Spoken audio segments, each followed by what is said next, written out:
unboxing video of silver play button.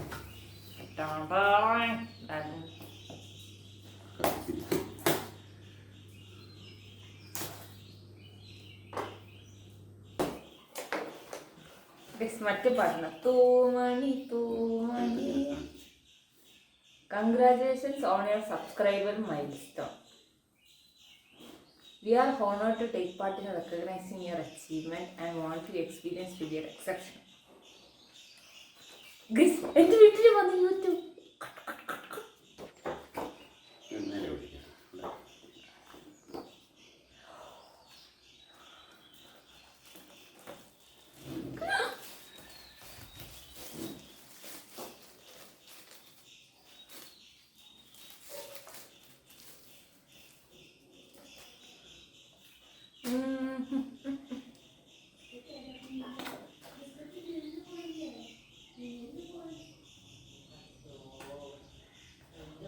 One lakh subscribers. Yeah. Oh damn. Scene. ഇങ്ങനെയല്ലേ ഈ സാധനം ഇരിക്കുക?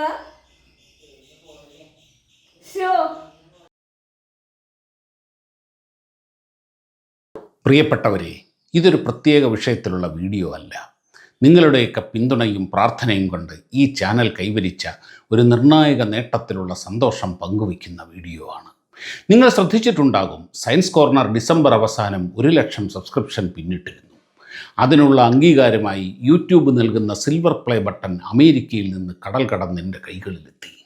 നോക്കൂ കൂട്ടുകാരെ, ജീവിതത്തിലേറെ ഒറ്റപ്പെട്ടു വളർന്ന എനിക്ക് വിദ്യാർത്ഥി ജീവിതത്തിൽ ചില ക്വിസ് മത്സരങ്ങൾ, സയൻസ് എക്സിബിഷനുകൾ എന്നിവയിൽ സമ്മാനം ലഭിച്ചിട്ടുണ്ട് എന്നതല്ലാതെ കാര്യമായ അംഗീകാരങ്ങളൊന്നും ലഭിച്ചിട്ടില്ല. അങ്ങനെയുള്ളപ്പോൾ ഈ മധ്യവയസ്സിൽ നേരിട്ട് കണ്ടിട്ടില്ലാത്ത 10,000-കണക്കിന് സാധാരണക്കാരുടെ പിന്തുണയോടെ ലോകത്തിൻ്റെ അങ്ങേക്കോണിൽ നിന്നും പേരുകൊത്തിയ ഒരു പുരസ്കാരം കടൽ കടന്നു വരുന്നു എന്നത് എന്നെ സംബന്ധിച്ചിടത്തോളം വലിയ കാര്യമാണ്. ജീവിതത്തിലെ തന്നെ ഒരു നിർണായക വഴിത്തിരിവാണ്. ഇതിനെ സഹായിച്ച എല്ലാ പ്രിയ സുഹൃത്തുക്കളോടും എങ്ങനെ നന്ദി പറയണമെന്ന് എനിക്കറിയില്ല. ഭാഷയും വാക്കുകളും അശക്തമാകുന്ന ചില നിമിഷങ്ങൾ നമ്മുടെ ജീവിതത്തിൽ ഉണ്ടാകുമല്ലോ. അങ്ങനെയൊരു അത്യന്തം ഇമോഷണലായ മാനസികാവസ്ഥയിലൂടെയാണ് ഞാനിപ്പോൾ കടന്നു പോകുന്നത്. മറ്റൊരു കൂട്ടരോടും എനിക്ക് നന്ദി പറയാനുണ്ട്. ഈ വീഡിയോകൾ ചെയ്യാൻ തുടങ്ങിയപ്പോൾ ക്രൂരമായി പരിഹസിച്ചവർ, ഇന്നും പരിഹസിക്കുന്നവർ ഏറെയുണ്ട്. അങ്ങനെ ഒരു ചങ്ങാതിയിട്ട പേരാണ് കുന്നംകുളം സ്റ്റീഫൻ ഹോക്കിംഗ്. പരിഹസിച്ചുകൊണ്ടാണെങ്കിലും സ്റ്റീഫൻ ഹോക്കിംഗ് എന്ന ഇതിഹാസത്തിൻ്റെ ഒപ്പം എൻ്റെ പേര് ചേർത്ത് പറയാൻ കാണിച്ച ആ മനസ്സിന് നന്ദി പറയുന്നു. വാണശാസ്ത്രജ്ഞൻ, വാണവിദഗ്ധൻ എന്നൊക്കെയുള്ള അശ്ലീല ചുവയോടെ പരിഹസിക്കുന്നവരിൽ ഏറെയും എൻ്റെ രാഷ്ട്രീയ വിശ്വാസത്തിൽ ഉള്ളവരാണ് എന്നതാണ് ഏറ്റവും കൗതുകം. എന്താ അല്ലേ? എൻ്റെ വീഡിയോകളുടെ താഴെ വരാറുള്ള, എന്നാൽ ഞാൻ ഇതുവരെ മറുപടി പറഞ്ഞിട്ടില്ലാത്ത ചില ചോദ്യങ്ങൾക്ക് മറുപടി പറയാൻ പറ്റിയ സന്ദർഭമാണിത് എന്ന് തോന്നുന്നു. ഞാൻ ആരാണ്? ഞാൻ എന്താണ് ചെയ്യുന്നത്? താങ്കളൊരു ശാസ്ത്രജ്ഞനാണോ? പ്രൊഫസറാണോ? എന്താണ് വിദ്യാഭ്യാസം? താങ്കൾ എന്തിന് രാഷ്ട്രീയം പറയുന്നു? താങ്കൾ എങ്ങനെ സംഖ്യയായി?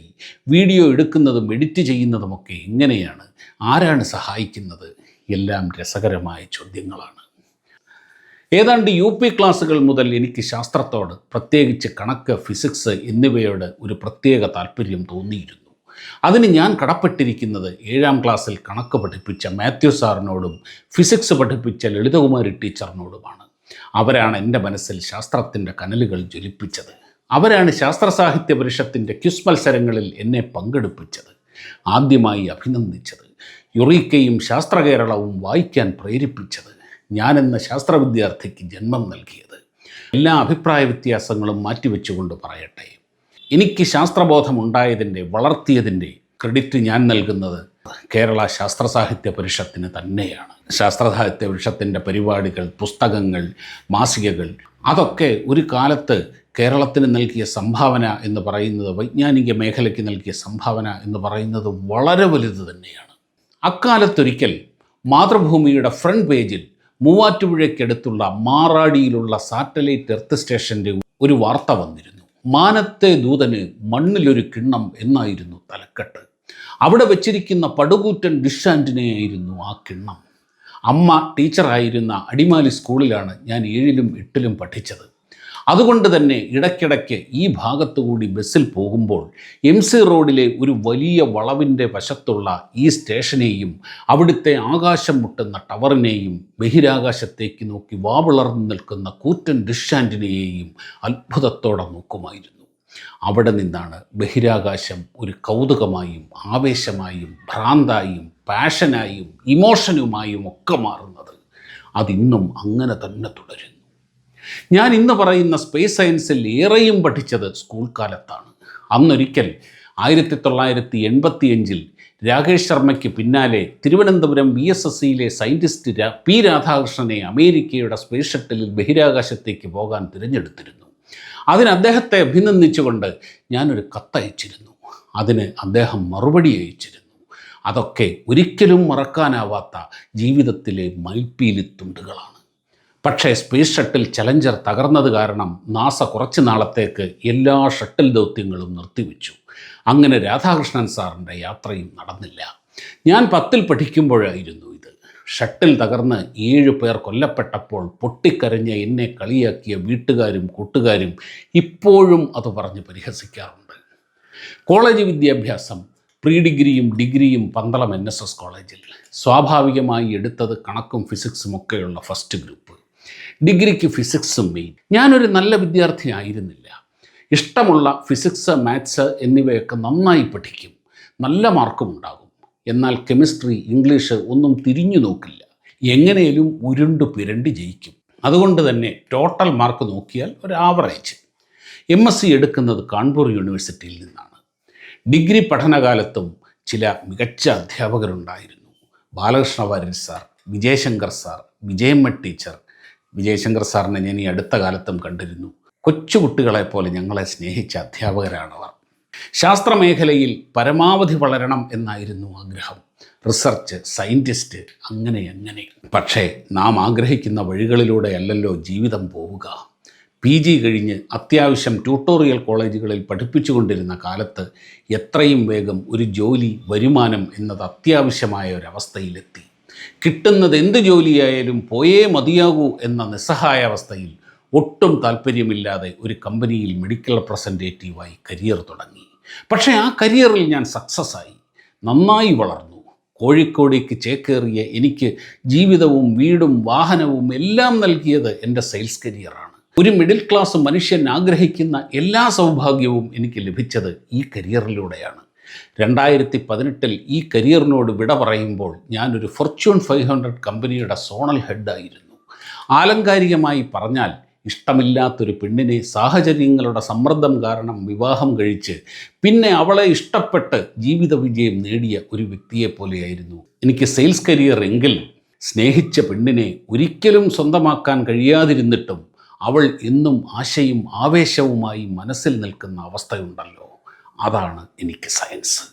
അതേ കൂട്ടുകാരെ, ജീവിതത്തിൻ്റെയും ജോലിയുടെയും എല്ലാം സമ്മർദ്ദങ്ങളിലൂടെ കടന്നു പോകുമ്പോഴും ഇളം പ്രായത്തിൽ മാത്യു സാറും ലളിതകുമാരി ടീച്ചറും ജ്വലിപ്പിച്ച സയൻസിൻ്റെ അഗ്നി കെടാതെ സൂക്ഷിച്ചിരുന്നു. കൃത്യമായി അപ്ഡേറ്റ് ചെയ്തിരുന്നു. സ്വയം പഠിച്ചും പഠിപ്പിച്ചും എന്നെ തന്നെ ആശ്വസിപ്പിച്ചിരുന്നു, പ്രചോദിപ്പിച്ചിരുന്നു.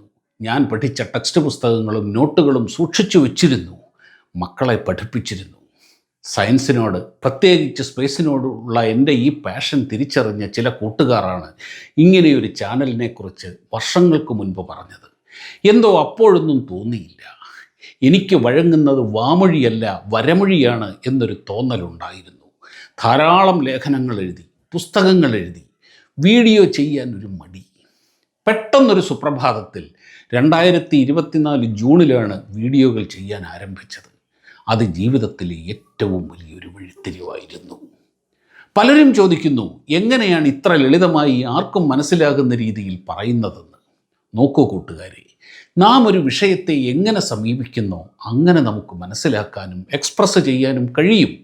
ഞാൻ സയൻസിനെ സമീപിക്കുന്നത് വളരെ പാഷനേറ്റായിട്ടാണ്, സ്നേഹത്തോടെയാണ്. അതുകൊണ്ട് ആ വിഷയം ആഴത്തിൽ മനസ്സിലാക്കാൻ കഴിയുന്നു. മനസ്സിലാക്കുന്നതും പറയുന്നതും അങ്ങനെയാണ്. ഒരു വിഷയത്തെ കഴിയുന്നത്ര ആഴത്തിൽ മനസ്സിലാക്കിയാൽ നമുക്കത് ലളിതമായി പറയാൻ കഴിയും. അതിൽ എൻ്റെ ഗുരു അന്തരിച്ച മഹാശാസ്ത്രജ്ഞനായ ECG സുദർശനാണ്. ഞാൻ അദ്ദേഹത്തിൻ്റെ ചില സെഷനുകളിൽ പങ്കെടുത്തിട്ടുണ്ട്.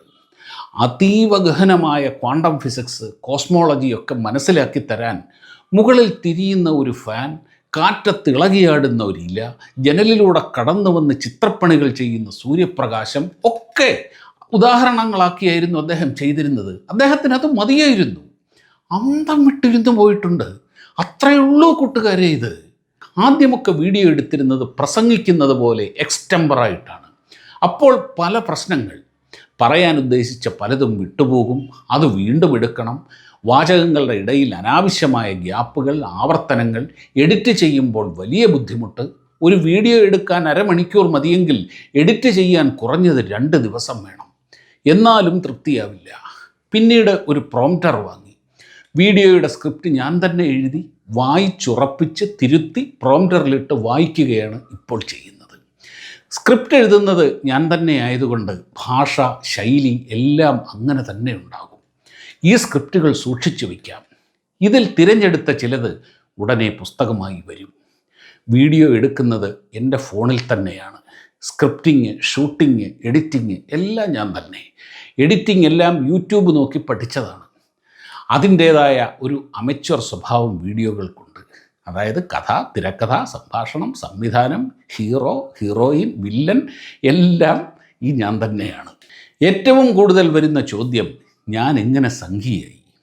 വിനയത്തോടെ പറയട്ടെ, എൻ്റെ സയൻസ് വീഡിയോകളിൽ ഞാൻ രാഷ്ട്രീയം പറയാറില്ല. എന്നാൽ നമ്മുടെ രാജ്യം നൽകുന്ന സ്വാതന്ത്ര്യം ഉപയോഗിച്ച് എനിക്ക് എൻ്റേതായ രാഷ്ട്രീയ കാഴ്ചപ്പാടുകളുണ്ട്. അതിൻ്റേതായ പ്ലാറ്റ്ഫോമുകളിൽ മാത്രം ഞാനത് മറച്ചു വയ്ക്കാതെ പറയുന്നുമുണ്ട്. അതൊരു തെറ്റാണ് എന്ന് എനിക്ക് തോന്നുന്നില്ല. സയൻസ് പഠിച്ചവർ ഇന്നത് പറയണം, ഇന്ന കാഴ്ചപ്പാട് സ്വീകരിക്കണം, ചിലത് ചെയ്യാൻ പാടില്ല, ചിലതേ ചെയ്യാൻ പാടുള്ളൂ എന്നൊക്കെ പറയുന്നത് ശരിയാണോ എന്ന് ആലോചിച്ച് നോക്കൂ. എനിക്ക് എൻ്റേതായ രാഷ്ട്രീയമുണ്ടെങ്കിലും സമൂഹത്തെയും എനിക്ക് ചുറ്റുമുള്ള മനുഷ്യരെയും സ്നേഹിച്ചും ബഹുമാനിച്ചും ജീവിക്കാൻ ഒരു ബുദ്ധിമുട്ടുമില്ല. ചില മാന്യ സുഹൃത്തുക്കളുടെ ചോദ്യം, ചിലരുടെ സംശയം, ചിലരുടെ പരിഹാസം എൻ്റെ നെറ്റിയിലെ കുറി, കയ്യിലെ ഈ ചരട്, ഈ രുദ്രാക്ഷമാല ഒക്കെയാണ്. സുഹൃത്തുക്കളെ, കഴിഞ്ഞ ദിവസം കോഴിക്കോട് സുനിത വില്യംസിൻ്റെ ഒരു പരിപാടിയിൽ പങ്കെടുത്തിരുന്നു. അവിടെ ബർഖാദത്ത് ചോദിച്ച ഒരു ചോദ്യവും ഏതാണ്ട് ഇത് തന്നെയായിരുന്നു. സുനിത വില്യംസ് സ്പേസിൽ പോകുമ്പോൾ കൊണ്ടുപോയ ഭഗവത്ഗീത, അവരുടെ ദൈവവിശ്വാസം, ആത്മീയത ഒക്കെ. അവർ പറഞ്ഞ മറുപടി, ഈ പ്രപഞ്ചം, നക്ഷത്രങ്ങൾ, ഭൂമി എല്ലാം ഒരു വലിയ മിറാക്കിൾ, അത്ഭുതമാണ്. ഇതൊക്കെ കണ്ട് അത്ഭുതപ്പെട്ട് അതിൻ്റെ ഒരിക്കലും അവസാനിക്കാത്ത അന്വേഷണങ്ങളിലേക്ക് പോകുമ്പോഴുള്ള അവസ്ഥയാണ് എനിക്ക് ആത്മീയത. ഇതാണ് ആ ചോദ്യത്തിനുള്ള ഏറ്റവും വലിയ ഉത്തരം. ആ മഹാപ്രപഞ്ചത്തിൻ്റെ മുമ്പിൽ അന്തം വിട്ട് നിൽക്കുമ്പോൾ നാം ഒന്നുമല്ല എന്ന തിരിച്ചറിവിൽ നിന്നാണ് എല്ലാ അറിവുകളും ഉണ്ടാകുന്നത്. ആ വിനയമുണ്ടായാലേ നമുക്ക് മുന്നോട്ട് പോകാൻ കഴിയൂ. അതിൻ്റെ അടയാളങ്ങൾ മാത്രമാണ് ഈ കുറിയും ചരടുമെല്ലാം. ഇതെൻ്റെ വ്യക്തിപരമായ അഭിപ്രായമാണ്. ഞാനിത് പിന്തുടരാൻ ആരെയും നിർബന്ധിക്കാത്ത കാലത്തോളം ഇതൊക്കെ എന്തിന് ചിലരെ അസ്വസ്ഥമാക്കുന്നു എന്ന് ഇപ്പോഴും മനസ്സിലാകുന്നില്ല. ഈ സിൽവർ ബട്ടൺ ഒരു വലിയ അംഗീകാരം തന്നെയാണ്, സംശയമില്ല. പക്ഷേ ഇതിലും വലിയ അംഗീകാരങ്ങൾ അനുഭവങ്ങളായി ഉണ്ടായിട്ടുണ്ട്. ഒരിക്കൽ വയനാടിന് പോകുമ്പോൾ വഴിയിലൊരിടത്ത് ചായ കുടിക്കാൻ കയറി. അപ്പോൾ അവിടെ അടുക്കളയിൽ ജോലി ചെയ്തുകൊണ്ടിരുന്ന ഒരു മനുഷ്യൻ ഓടി വന്ന്, സയൻസ് കോർണർ ചെയ്യുന്ന സാറല്ലേ ഇത് എന്ന് ചോദിച്ചു. സുഹൃത്തുക്കളെ, ചിലപ്പോൾ ഞാൻ വല്ലാണ്ട് ഇമോഷണലായി പോകും, ക്ഷമിക്കണം. ഏറിയാൽ ഹൈസ്കൂൾ വിദ്യാഭ്യാസം മാത്രമുള്ള അന്നന്നത്തെ ജീവിതം കൂട്ടിമുട്ടിക്കാൻ പാടുപെടുന്ന ആ പാവം മനുഷ്യൻ്റെ വിയർപ്പ് മണമുള്ള കൈകൾ കൊണ്ട് നൽകിയ ഒരു ഷെയ്ക്ക് ഹാൻഡ്, അതിനേക്കാൾ വലിയ എന്ത് അംഗീകാരമാണ് എനിക്ക് കിട്ടേണ്ടത്? വഴിവക്കിൽ, ബസ്സുകളിൽ, ട്രെയിനിൽ, അങ്ങനെ പോകുന്നിടത്തെല്ലാം ലഭിക്കുന്ന വളരെ സാധാരണക്കാരായ മനുഷ്യരുടെ ബഹുമാനമാണ് എനിക്ക് ലഭിച്ച ഏറ്റവും വലിയ പുരസ്കാരം. കഴിഞ്ഞ ഒക്ടോബറിൽ തിരുവനന്തപുരം VSSCയിൽ നടന്ന ഒരു ചടങ്ങിൽ മുഖ്യാതിഥിയായി പങ്കെടുത്തപ്പോൾ VSSC deputy director Biju sir, LPSC director Hutton sir എന്നിവരോടൊപ്പമാണ് വേദി പങ്കിട്ടത്. കിട്ടിയ സമയം മുഴുവൻ പഴയ ഹൈസ്കൂൾ വിദ്യാർത്ഥിയുടെ കൗതുകത്തോടെ അവരോട് സംശയങ്ങൾ ചോദിച്ചുകൊണ്ടേയിരുന്നു. എൻ്റെ എല്ലാ സംശയങ്ങൾക്കും അവർ ക്ഷമയോടെ മറുപടി നൽകി. 2023 ചാന്ദ്രയാൻ 3 വിക്ഷേപിക്കുന്നതിന് തൊട്ടു മുൻപ് അന്നത്തെ ISRO ചെയർമാൻ സോമനാഥ് സാറുമായി വിശദമായ ഒരു ഇൻ്റർവ്യൂ നടത്താനും എനിക്ക് അവസരം കിട്ടിയിട്ടുണ്ട്. ആ ഇൻ്റർവ്യൂ നമ്മുടെ ചാനലിലുണ്ട്. തുടർന്ന് ഞാൻ എഴുതിയ ചാന്ദ്രയാൻ അഭിമാനത്തിൻ്റെ പാദമുദ്രകൾ എന്ന പുസ്തകത്തിന് വിശദവും ദീർഘവുമായ അവതാരിക എഴുതിയതും സോമനാഥ് സാറാണ്. ആ പുസ്തകത്തിൻ്റെ ആദ്യ പതിപ്പ് തീർന്നു, രണ്ടാം പതിപ്പിൻ്റെ തയ്യാറെടുപ്പ് നടക്കുന്നു. എന്നെപ്പോലൊരു സാധാരണക്കാരന് ലഭിക്കാവുന്ന ഏറ്റവും വലിയ സൗഭാഗ്യങ്ങളാണിതൊക്കെ. എൻ്റെ മകൻ കാളിദാസൻ ഒരു ജേർണലിസ്റ്റാണ്. മകൾ എൻ്റെ ഭ്രാന്തിന് പിന്നാലെ തന്നെ പോകുന്നു. അവൾ കോയമ്പത്തൂർ അമൃത വിശ്വവിദ്യാപീഠത്തിൽ ഇപ്പോൾ MSc ഫിസിക്സ് ഫൈനൽ വിദ്യാർത്ഥിയാണ്. ഒരിക്കൽ ഞാൻ ആഗ്രഹിച്ചതുപോലെയുള്ള ഒരു സയൻറ്റിഫിക് കരിയർ വേണമെന്നാണ് അവൾ ആഗ്രഹിക്കുന്നത്. അതിനു വേണ്ട എല്ലാ സാഹചര്യങ്ങളും ഒരുക്കി കൊടുക്കുക എന്നതാണ് എനിക്ക് ചെയ്യാൻ കഴിയുന്ന കാര്യം. എനിക്ക് ലഭിച്ചിട്ടില്ലാത്ത ആ സാഹചര്യം അവൾക്ക് ലഭിക്കാൻ ആവുന്നതെല്ലാം ചെയ്യുന്നു. അപ്പോൾ ഇതൊക്കെയാണ് കൂട്ടുകാരെ ഞാനും എൻ്റെ ജീവിതവും. ഞാനൊരു ശാസ്ത്ര പ്രചാരകനോ ജനങ്ങളിൽ സയൻറ്റിഫിക് ടെമ്പർ വളർത്താൻ ഇറങ്ങിത്തിരിച്ചവനോ ഒന്നുമല്ല. സയൻസ് എനിക്കിഷ്ടമാണ്. സയൻസ് പറയുന്നത് എനിക്കിഷ്ടമാണ്. കേൾക്കുന്നവർ ഇഷ്ടപ്പെടുന്നു എന്നത് ഒരുപാട് സന്തോഷം നൽകുന്ന കാര്യമാണ്. അഭിനന്ദനങ്ങൾ ലഭിക്കുമ്പോഴും ആൾക്കാർ നല്ലത് പറയുമ്പോഴും ഒരുപാട് സന്തോഷിക്കുകയും ചീത്ത പറയുമ്പോൾ വിഷമം തോന്നുകയും ഒക്കെ ചെയ്യുന്ന, ചിരി വരുമ്പോൾ ചിരിക്കുകയും ദേഷ്യം വരുമ്പോൾ കോപിക്കുകയും സങ്കടം വരുമ്പോൾ കരയുകയും ഒക്കെ ചെയ്യുന്ന ഒരു സാധാരണക്കാരിൽ സാധാരണക്കാരൻ മാത്രമാണ്. ശാസ്ത്രപ്രചാരകൻ എന്ന വലിയ കിരീടമൊന്നും എനിക്ക് ചേരില്ല എന്ന് വിനയത്തോടെ പറയുന്നു. സയൻസ് വീഡിയോകളുമായി ഞാൻ ഇവിടെ തന്നെ ഉണ്ടാകും. നമ്മൾ യാത്ര തുടരുകയാണ്. നന്ദി, നമസ്കാരം.